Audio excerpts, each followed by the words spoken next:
शेतकरी मित्रांनो नमस्कार. मी Gaurav Taywade, Kisan consultancy and soil testing private limited Morshi. आपण आलो आहे कळमेश्वरमध्ये.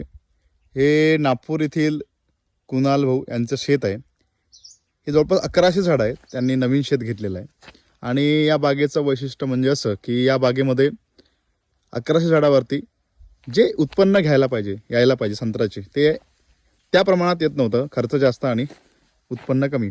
आल्याबरोबर आपण यांना झाडाची कटिंग करायला लावली, कारण हे झाड पूर्ण 18-19 फुटात झाले होते आणि याच्यावरती पूर्ण सावली पडत होती आणि फळाची क्वालिटी पण नव्हती आणि झाडामध्ये सल वगैरे भरपूर प्रमाणात आलं होतं. तर आपण ते कवरिंग म्हणून आणि डेव्हलपमेंटसाठी आपण हे कटिंग केलेली आहे. आता इथून इकडे आपल्याला फर्टिगेशन, फवारणी शेड्यूल आणि पाण्याचं नियोजन पूर्ण तयारी करणार. आणि ही बाग पूर्ण तुम्हाला बघा अशी दिसते. आता हे येत्या 6 महिन्यामध्ये काय रिझल्ट येईल याच्यामध्ये, त्यानंतर पुढल्या 6 महिन्यामध्ये काय रिझल्ट येईल, आणि हा आपल्याला 1.5 वर्षामध्ये 100% पूर्ण रिकवर करून द्यायचा प्लॉट आहे. म्हणून आपण हा प्लॉट घेतलेला आहे.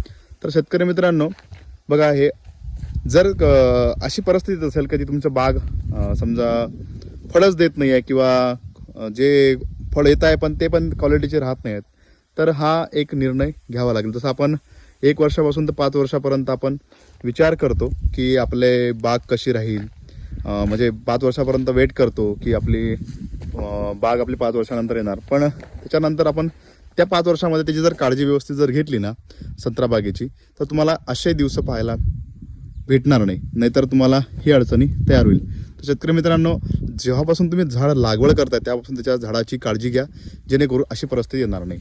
तर शेतकरी मित्रांनो, अशाच प्रकारच्या संत्र्याविषयक सक्सेस व्हिडिओज पाहण्याकरिता आपल्या यूट्यूब चॅनलला लाईक करा, शेअर करा, सबस्क्राईब करा. धन्यवाद.